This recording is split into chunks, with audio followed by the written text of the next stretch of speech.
it is a great pleasure that we have Ms. Sarah Rix. She's the Admission Assistant Director for International Recruitment at Georgia Institute of Technology. For us, it's a first webinar with Georgia Tech, so I'm really glad that we have you here, and welcome. We will talk, probably you've seen the topic and you are maybe familiar with the theme or the concept holistic admissions, but if you're not, you're in the right place, because tonight or today we will talk about what it means when universities say that they have a holistic approach to considering applications from international students, and we will discuss all the parts that are important. We'll probably hear more about Georgia Tech, and we will be happy, of course. Ms. Rix will be here to answer some questions if you have, so feel free to post your questions in the chat while you see the slides or during the slides. I think I'll leave it up to Ms. Rix to decide whether to answer the questions as we go, or maybe after the slides or after the formal presentation. So Ms. Rix, welcome, and the floor is yours. Wonderful. Thank you so much for joining us this evening.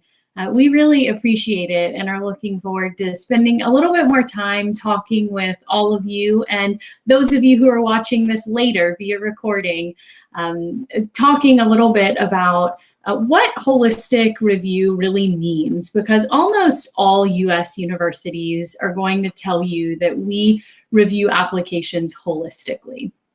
And just for a little bit of background and context, again, my name is Sarah Riggs, and I work with our international applicants at Georgia Tech for undergraduate programs only. But at Georgia Tech, we receive applications from about 7,000 students outside of the US every year. We are a mid-size selective public research institution, and you're going to have many more sessions throughout the year where each type of institution tells you a little bit more about what makes a public institution different from a private institution, or a mid-size from a small, or each different category. But we fall in that public mid-size research institution category. That ultimately means that when we're reviewing applications for admission in the holistic process, it probably looks a little bit different than a school, a small private liberal arts school that's reviewing applications holistically. But what we're going to spend some time talking about today is generally what each of us means when we say that we're reviewing applications holistically. And so to start, I just kind of want to give you an overview of what it means and who's using it. Basically, what it means is that there's no magic number. There's no specific combination of numbers. There's no threshold that will automatically have you admitted to an institution, and no automatic number that will keep you from being admitted to a university in the US. So rather, we are looking at the whole picture of who an applicant is, and academically, also non-academically, who are you as a student, and how may you fit or align with some of the institutional priorities that each of us has. Most institutions that are using holistic review are also going to be selective and competitive institutions, which simply means that there are more applicants applying than space available. And so rather than relying simply on grades or board exams or test scores, we're looking at all of those factors together in combination with who you are as an applicant to make those decisions that are best for the university or college that we serve as employees. And that first component for every school for which you would be applying for is going to be the academic review. We're going to be spending a lot of time getting to understand who you are academically and the kind of experience that you have and the kind of preparation that you have academically to be successful at Georgia Tech or any of the other campuses that you are perhaps considering. Basically, what this means is we're not just looking at your GPA. Not every school system around the world uses a GPA system, and that's okay, because we're not just focusing on what it is that you're submitting in terms of your grades.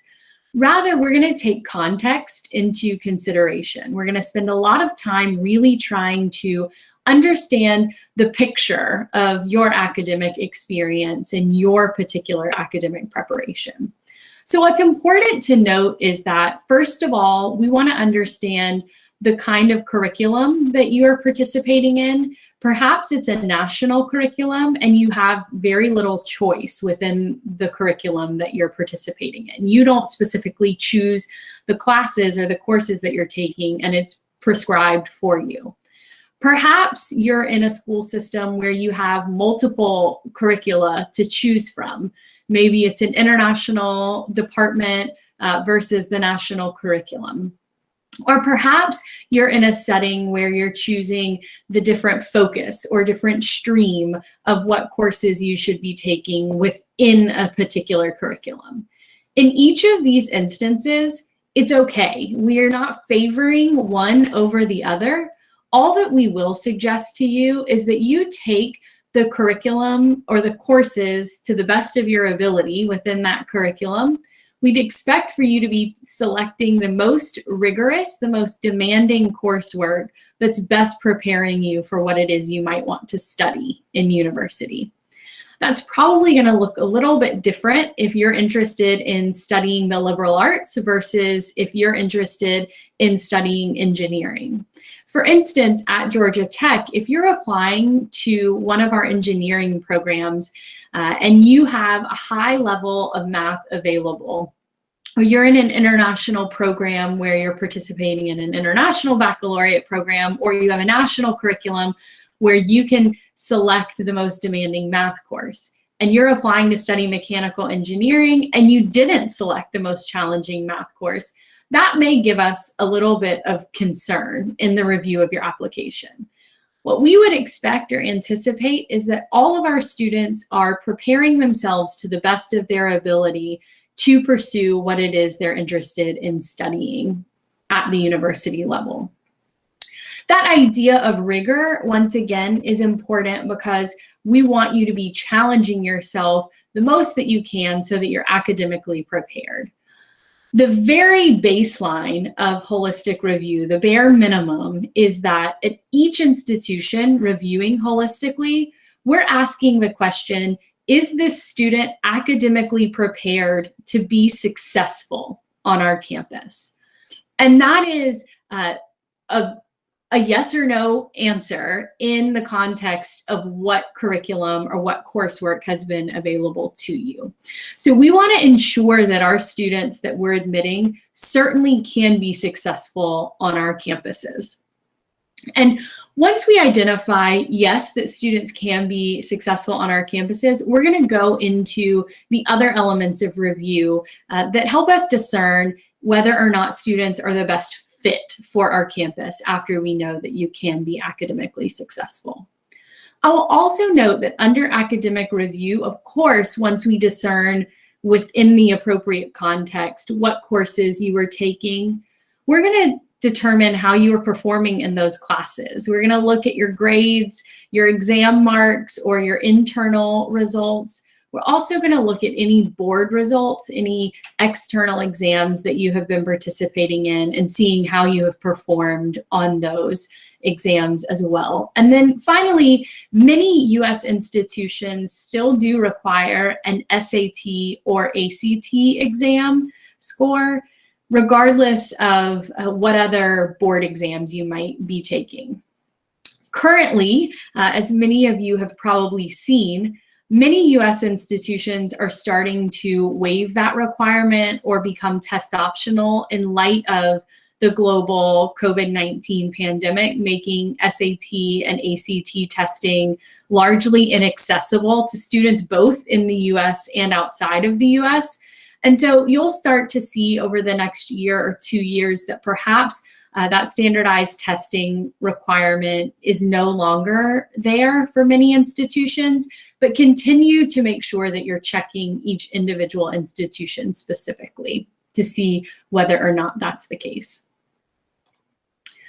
After we spend a good bit of time getting to know and understand your academic background, again, that's the most basic level of what we're looking at in the review process. We're going to move on to focus on who you are outside of the classroom. We are really trying to understand what kinds of students will be very successful and round out our campus communities. And part of the way we're going to do that is to discern your level of community engagement outside of your academic experience up to this point.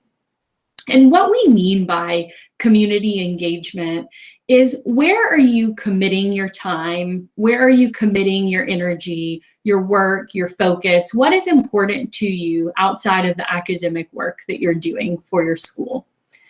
Again, context is probably the most important element here. We simply understand the reality that this idea of extracurricular activities is not the same universally. In the US, that's very much a part of the educational experience and expectation, and we know that that's not true everywhere else in the world. But what we want to understand is the context of what your community is. We want to understand, what is that your home? Is that your community? Is it your school? Is it an athletic organization that you're a part of? Is it a musical organization that you're a part of? Is it a STEM-related activity that is some way academic in nature, but asking a bit more of you beyond the classroom experience? Internships, anything that is important to you that doesn't relate to sitting in a class, studying, and taking an exam, we want to know. So we're going to ask that you express that to us by listing on your application exactly what it is that you've done, how long you've committed to that. And then certainly you have other opportunities through your writing, which we'll talk about in just a moment, to express to us perhaps what that means to you and how you might want to continue that activity in whichever community that you're joining, and how may you engage in the university community that you hope to be part of when you arrive. So really, what are your priorities in the context of what opportunities have been available to you? We're not going to review every applicant in exactly the same way, because each of you is very unique and each of you has a unique story, each of you has unique interests, and each of you has had very different opportunities. So what experiences are you taking advantage of in comparison to the opportunities that you have, or in light of the opportunities that are available to you? We would like to see, or hope to see, that you're maximizing your experiences based on the opportunities that are available to you. We, of course, wouldn't expect every single student's application to look identical or activities to be identical, simply because we know that your opportunities are not going to be identical.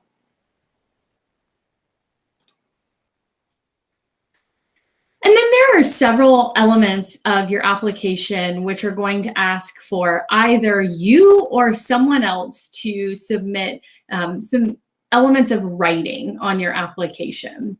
That may include your own personal essay, generally a personal statement about who you are, and a little bit more that we haven't seen somewhere else on your application. Is there something about you that we need to know and understand that wasn't captured in your academic transcripts, or that wasn't captured by your listing your activities?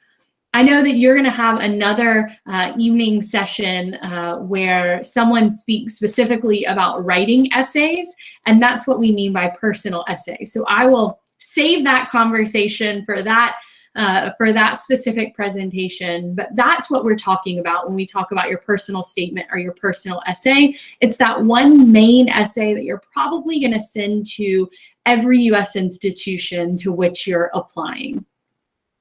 Then most institutions are going to ask for you to speak directly to your interest in that specific location, specific university or college. At Georgia Tech, for instance, our motto is progress and service. That's who we are. It's at the core of what we do at Georgia Tech, this idea of improving the human condition and creating solutions to some of the world's most pressing challenges. And so we talk about progress and service a lot. And the ethos and spirit of our campus really is that idea of progress and service. And so our institution-specific essays at Georgia Tech are going to ask for you to think about how progress and service resonates with you, or what that really means to you, and why you specifically want to study at Georgia Tech, or why specifically you want to study whatever major you have selected. And each institution is usually going to have between 1 and 4 institution-specific questions. And in each case, my challenge would be to you, whether you're applying to Georgia Tech or not, to think about who that institution is, to think about what their motto is, what their mission is, what the spirit of that campus is like.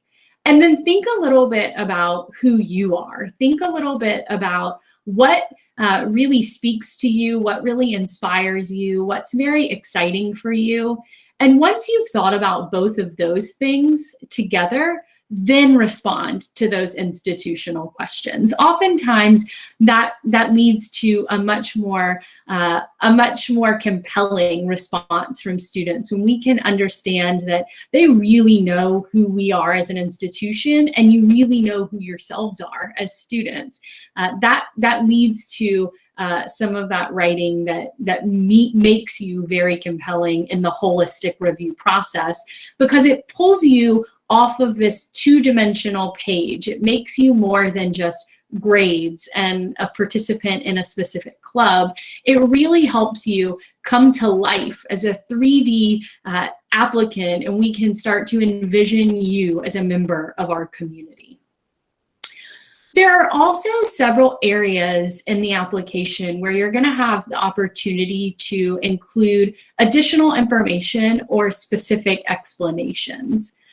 If for some reason you graduated from high school, say last year, and you're in the middle of a gap year and you're applying a year that seems to be a year late based on the date that you graduated, make sure that you're taking advantage of those sections of the application to write and clearly explain why you've made that choice, what you've been doing in that time. Perhaps there's a specific element of your application that is concerning to you. Maybe it's related to a specific academic course that didn't go so well for you, but you know that there's a specific reason for that. Anything that you can do to help us review your application in the appropriate context is really, really beneficial to you. The more information that we have about who you are, the better we're reviewing your application holistically, because we have a much clearer picture of who you are holistically and what your experience has been holistically. This will also include an opportunity for any student applying to a U.S. institution this year. Application platforms such as the Common Application, the Coalition Application, and institutional specific applications, 3 platforms that you will probably see universally used at least one of those options, universally used at institutions within the U.S. Those platforms are going to be asking a specific question this year that's optional, but that we would encourage you to use if you feel like you have something beneficial to tell us. Basically saying, in light of the COVID-19 implications on your high school experience, tell us how you may have been impacted, how that may have changed the course of your academic experience or your experience outside of the classroom. So take advantage of each of those individual sections where you can help us see yourself in context and really frame exactly what we're seeing in the appropriate way. We, again, are not looking at all applications exactly the same way, because not all applications are coming from exactly the same background or environment or experience. And we really want to, in the holistic review process, make sure that we're reviewing applicants in that appropriate context. The context from which you're coming is as important as what you're doing in that context, because we cannot really evaluate you appropriately if we don't understand that background as well. And then there's one element of writing on your application that you are not actually responsible for submitting to us. Not all institutions are going to require these, but some institutions will for your application process. And that's your recommendations. At Georgia Tech specifically, recommendations are optional. They're not required, but most of our applicants are choosing to submit recommendations. And for instance, at Georgia Tech, we will read up to 2. So we will accept 2 recommendations, but none are specifically required.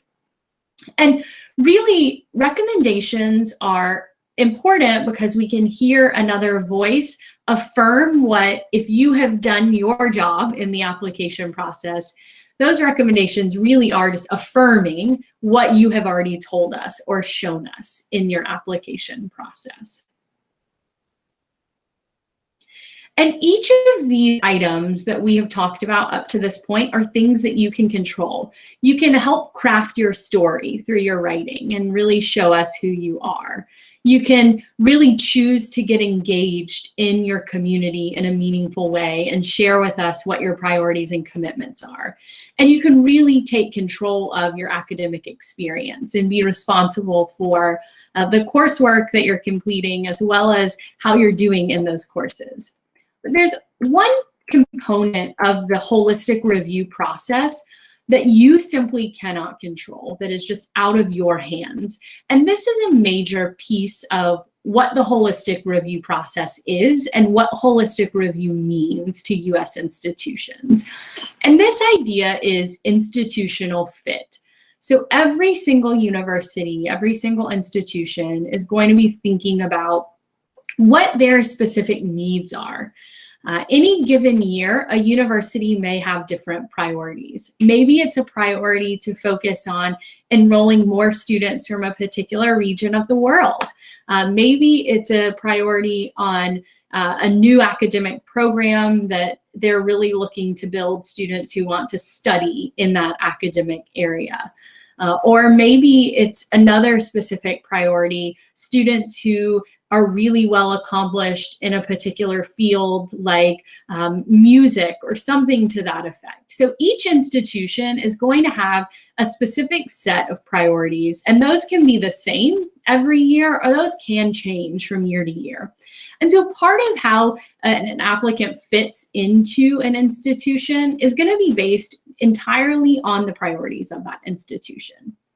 And then the one that probably won't change, that will continue to be stable year after year after year, is this idea of the ethos or spirit of that institution or that university. I mentioned at Georgia Tech that idea of progress and service, or creating solutions, is really at the center and core of who we are. And I would say that doesn't change year over year, that certainly we have that spirit, that attitude, that ethos, and a student who really fits that idea, for whom that idea resonates and really is exciting to them, you will probably continue to be a good fit for Georgia Tech based on the ethos. And every single institution has its own spirit or attitude, or a lot of times in the US, you'll hear us use this term vibe lately. This spirit or sense of place and self, and how do you fit along with that sense of spirit and self and place. And then part of institutional fit is going to be specific interests of the applicant. So like I said, you are probably going to have a specific academic interest or a specific interest outside of the classroom. And how well do those align with the priorities of the university any given year? And then the specific qualities of the applicant. That kind of correlates with the overall ethos of the institution that's probably not going to change. So if that idea of creating solutions is really a part of who you are and your quality, then you probably align with the ethos of Georgia Tech really, really well. Another thing I'd like to point out, as a public institution, for instance, we are very focused at Georgia Tech on maintaining a specific amount of service to the state in which we're located. And what that means is that at Georgia Tech, about 60% of our undergraduate students are coming from the state of Georgia. And that means that about 30% of our students are coming from outside of the state of Georgia, but within the United States. And then about 10% of our incoming students are coming from outside of the United States any given year. And those are specific priorities that we at Georgia Tech have that have been given to us by our governing body, by the university system of the state of Georgia. Those are things that are outside of our control, but it's certainly something that's outside of your control. And so many of these elements, particularly as they relate to the priorities and the spirit of the university, are simply things that, again, an applicant is not always going to be able to control. I think we had a question here about whether or not these priorities are going to be listed on an institution's website. And that's a really good question. Truly, an institution's website isn't going to have a web page where they say institutional priorities in their admission web page. That's just not ever really going to happen. But a school's website is certainly going to give you, if it's a good website, is certainly going to give you a sense of place and face for the university so that you can begin to understand the spirit, the attitude, and the ethos of that institution. But it should also give you a good indication of what those priorities are. Georgia Tech, we very clearly list the breakdown of our student body: 60% Georgia, 30% non-Georgia, 10% international. And while that's not listed as an institutional priority or a priority of the university on our admission webpage, that information is accessible to you. So you would be able to find some of that information. And I would also say that's a great question to ask each of the institutions that you're considering. So as you're beginning to really pursue the application process of a university, a lot of times good ways to ask what those priorities are, maybe, do you have any new academic programs on your campus? Do you have any new co-curricular programs that you're looking to really build? What's the main focus at your institution right now? Those are all really good questions that are going to help you suss out what the priorities of a given university would be in the year ahead, or perhaps in the multiple years ahead.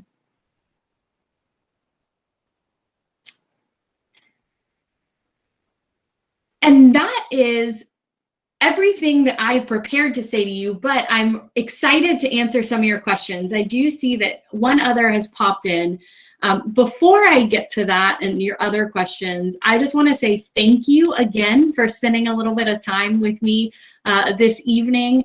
And if you have questions specifically for Georgia Tech, please feel free to reach out to us at this website, but also at this email address listed here. So I'll leave this up so that you can see it and take that down while I answer any other questions that come in. So one is, does the holistic review process focus more on personal achievements or academic achievements? And I can say neither, that it is, that's why it's called holistic review, is that we are not focused more on one or the other necessarily, but rather focused on all of those elements combined.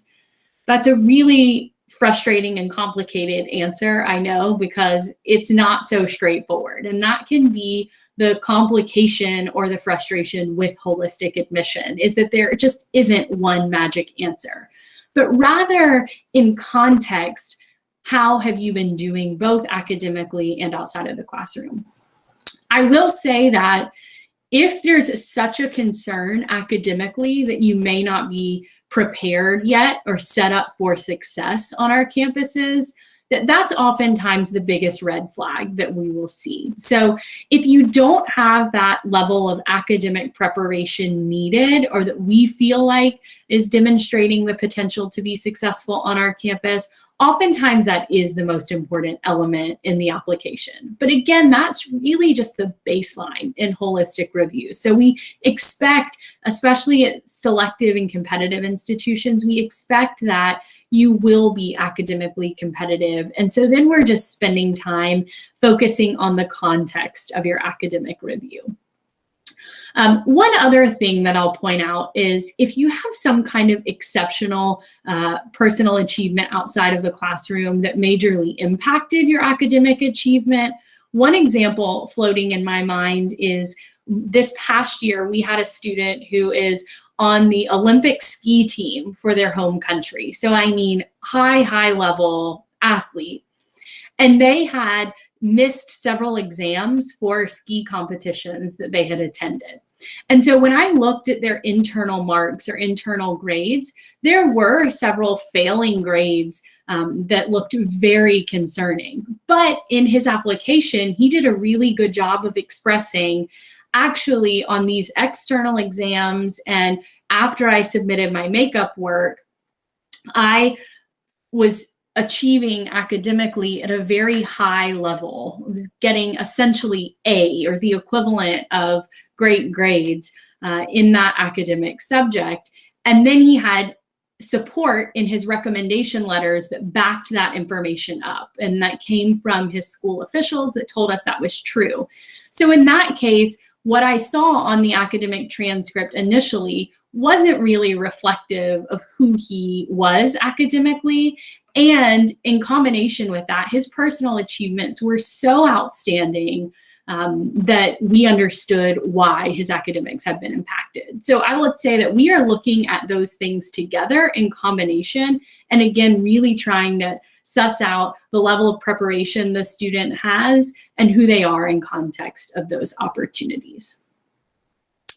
And then a question, during my college search, I've noticed that certain schools offer interviews and others don't. In general, what is the experience of a college interview and do they impact admission? That is a great question also. One specific thing that I would say is you're right, not all institutions are going to offer interviews. For instance, at Georgia Tech, we do not offer alumni or admission staff interviews.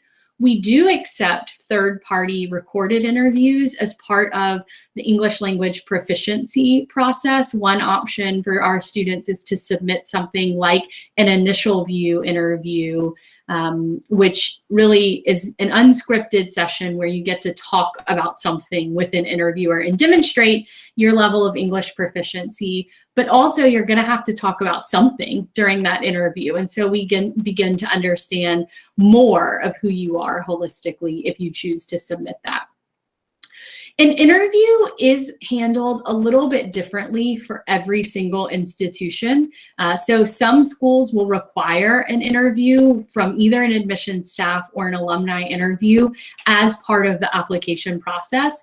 And some schools simply will not even consider a recorded third-party interview. And so that is a piece of the process that will be a little bit different for everyone. And some schools, if they say that they offer something called an informational interview, especially an alumni informational interview, that usually has no bearing on the application review process and is more for you to get to know and understand the school. So sometimes it may be beneficial for you to think about having one of those before you submit your application if you want to better understand the ethos or the attitude or spirit of that university. And then we have a question about university-specific essays. So is it better to focus on that main attitude of the university and how that really resonates with you? Or maybe look for some specific lesser-known facts about the institution to show that you're really interested and have spent time researching that university? I would say that it depends on the specific institution and what that idea is, or what that main attitude is. For instance, at Georgia Tech, we have one question that says, why do you want to study what you want to study at Georgia Tech specifically? And that's usually a great place for students to take a dive into that academic department's website and learn some of maybe those lesser known facts to show that there are some courses that you specifically want to take from Georgia Tech. Then another question that you have the opportunity to answer is that at Georgia Tech, this idea of progress and service is really important to us. Tell us a little bit about how progress and service you've demonstrated that in your life up to this point, or hope to demonstrate that when you leave Georgia Tech with the experience that you gain from Georgia Tech. I'm paraphrasing it. It's much better written, much better worded on our actual application. But basically, what we're asking for you to do there is understand that spirit of who we are and tell us how you probably fit into who we are at Georgia Tech. So depending on the individual question, there may be a better approach, but no one size fits all. We have incredibly compelling answers every single year, and they have taken widely different approaches. So I would say just spend some time there. Really, that's the place on the application that I think students oftentimes rush through more quickly than they ought to.